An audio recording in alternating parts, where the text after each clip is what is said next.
और एमपी में इस बार 9वीं और 11वीं की परीक्षा को लेकर शिक्षा विभाग ने बड़ा फैसला लिया है। अब लोकल परीक्षाएं भी बोर्ड की तर्ज पर आयोजित की जाएगी और इसे लेकर तैयारी भी पूरी कर ली गई है। परीक्षा की गोपनीयता और पारदर्शिता बनाए रखने के लिए इस बार कड़े इंतजाम भी किए गए हैं। शिक्षा विभाग के अनुसार इस बार मध्य प्रदेश में कक्षा 9वीं और 10वीं की परीक्षाएं अब बोर्ड परीक्षा के पैटर्न में ही आयोजित की जाएंगी। 9वीं और 10वीं की परीक्षाएं जो है 10वीं और 12वीं के बोर्ड परीक्षा के पैटर्न पर होगी और नए सिस्टम के तहत प्रश्न पत्र थाने में सुरक्षित रखे जाएंगे। परीक्षा शुरू होने से ठीक 60 मिनट पहले ही प्रश्न पत्रों का जो बंडल है उसे बाहर निकाला जाएगा। इसके बाद केंद्राध्यक्ष की निगरानी में प्रश्न पत्र परीक्षा केंद्रों तक पहुंचाए जाएंगे और इन परीक्षाओं के लिए प्रश्न पत्र मध्य प्रदेश राज्य मुक्त स्कूल शिक्षा परिषद द्वारा तैयार किए गए हैं। तो 9वीं की परीक्षा 2 मार्च से 17 मार्च तक होनी है और वहीं 11वीं की परीक्षा 23 फरवरी से 17 मार्च तक होगी। परीक्षा संपन्न होने के बाद मूल्यांकन कार्य 23 मार्च तक पूरा करने के निर्देश भी दिए गए हैं ताकि समय पर परिणाम घोषित किए जा सकें। सभी जिला शिक्षा अधिकारियों और केंद्राध्यक्षों के माध्यम से स्कूलों को प्रश्न पत्र उपलब्ध कराए जाएंगे। संघ प्रमुख मोहन भागवत ने एक बार फिर से हिंदू परिवारों को 3 बच्चे पैदा करने की नसीहत दी है। एक कार्यक्रम में मोहन भागवत ने कहा कि हर लड़का लड़की को 19 से 25 साल की उम्र में शादी कर लेनी चाहिए और फिर 3 बच्चे पैदा करने चाहिए। 3 भाई बहन होने से अहंकार नहीं होता। उधर भागवत के बयान पर ओवैसी ने पलटवार भी किया है।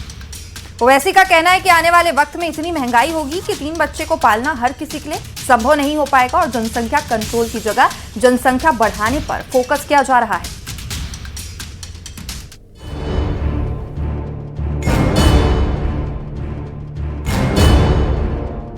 आरएसएस प्रमुख मोहन भागवत ने एक बार फिर जनसंख्या पर बड़ा बयान दिया है। भागवत ने हर हिंदू परिवार को 3 बच्चे पैदा करने की नसीहत दी। उन्होंने कहा कि हर परिवार में 3 बच्चे जरूरी हैं। हर लड़का लड़की को 19 से 25 साल की उम्र में शादी कर लेनी चाहिए और फिर 3 बच्चे करने चाहिए। 3 भाई बहन होने से अहंकार नहीं होता। डॉक्टर लोग हमको कहते हैं कि 19 साल की आयु से 25 साल की आयु तक विवाह और 3 संतानें, तो पेरेंट्स और चिल्ड्रन दोनों हेल्दी रहते हैं। मानस शास्त्र वाले कहते हैं, साइकोलॉजिस्ट कहते हैं कि घर में अगर 3 सिबलिंग्स है तो आपस में जो व्यवहार उनका होता है उसमें से वो ईगो मैनेजमेंट अच्छी तरह सीख लेते हैं। उसके चलते उनके अपने परिवारों में बाद में विच्छेद नहीं होता है, तो परिवार का स्वास्थ्य ठीक रहता है। बहुत से देशों ने ये प्रयास करके 2.5 के नीचे जाने के बाद फिर से 3 से ऊपर अपने पॉपुलेशन को लाया और देश की पॉपुलेशन पॉलिसी कहती है 2.1। तो 2.1 राउंड ऑफ करते हैं, गणित में तो 2 होता है, लेकिन आदमी के बारे में ऐसा नहीं हो सकता ना। 0.1 आदमी होता नहीं, कभी होगा तो पूरा होगा, नहीं तो नहीं होगा। तो 2.1 यानी 3। तो सब प्रकार के शास्त्र हमको बता रहे कि परिवार में 3 संतान चाहिए। मोहन भागवत के बयान पर एआईएमआईएम चीफ असदुद्दीन ओवैसी ने निशाना साधा और कहा कि मोहन भागवत लोगों से 3 बच्चे पैदा करने को कह रहे हैं, लेकिन वो खुद ऐसा नहीं कर रहे। कितना महंगाई होगी, कितना खर्चा उन लोगों के लिए करना पड़ेगा, इसका हम सोचते नहीं है। बजाय उसके क्या बोलते, मुसलमान इतनी आबादी बढ़ रही, मुसलमान बच्चे पैदा कर रहे। जालिमों, 2021 तक मुसलमानों की आबादी स्टेबलाइज हो जाएगी। इस मुल्क में कभी भी मुसलमानों की आबादी हमारे हिंदू भाई बहन की आबादी से आगे नहीं जाएगी। 3 बच्चों वाले बयान पर मध्य प्रदेश में भी माहौल गर्मा गया है। हिंदू धर्म गुरुओं ने भागवत के बयान का समर्थन किया, तो वहीं मुस्लिम धर्म गुरुओं का कहना है कि जितने बच्चे पैदा करना है करें, ये उनकी मर्जी है, लेकिन किसी एक वर्ग को टारगेट नहीं करना चाहिए। 3 या 4 बच्चे, इन दिनों ये बहस का मुद्दा बन गया है। हिंदू धर्म गुरु जनसंख्या बैलेंस के लिए 3 से 4 बच्चे पैदा करने की नसीहत दे रहे हैं। यूपी के मौलाना जर्जिश अंसारी का एक और भड़काऊ बयान सामने आया है। मौलाना की फसादी जुबान फिर से इस बार जहर उगलती नजर आई और मौलाना जर्जिश अंसारी एक बार फिर से विवादित बयान देकर सुर्खियां बटोर रहे हैं।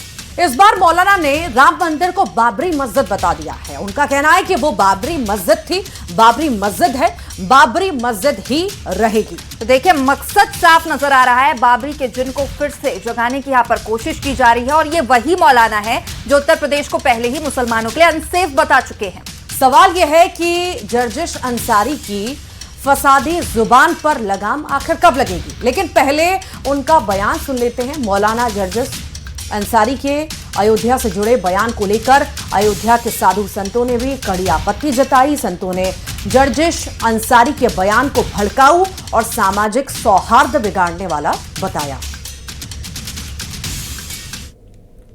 हम उसको बाबरी मस्जिद पहले भी मानते थे, आज भी मानते हैं, और कयामत की सुबह तक उसको बाबरी मस्जिद मानते रहेंगे। जब तक जिंदा हूं कहता भी रहूंगा कि वो बाबरी मस्जिद थी, बाबरी मस्जिद है, बाबरी मस्जिद रहेगी। किसी के खत्म कर देने से मेरे भाइयों कोई चीज खत्म नहीं हो जाती है। उसका वजूद था, है और रहेगा। तुमने तो उसको कब्जा कर लिया है, ले लिया है, छीन लिया है। कोई चीज अगर हमसे छीन लो तो क्या वो तुम्हारी हो जाएगी? हम उसको बाबरी मस्जिद पहले भी मानते थे, आज भी मानते हैं, और कयामत की सुबह तक उसको बाबरी मस्जिद मानते रहेंगे। जब तक जिंदा हूं कहता भी रहूंगा कि जर्जिश अंसारी ने जिस तरह राम मंदिर को लेकर के उसने विवादित बयान दिया है, यह भड़काऊ बयान है, यह माहौल खराब करने वाला बयान है। वह जो है पूरे देश में दंगा फसाद कराने की मंशा से इस तरह का बयान दिया है। इसलिए मैं सरकार से मांग कर रहा हूं कि उसके ऊपर एनएसए लगा करके और उसको जो है फांसी की सजा दिया जाए।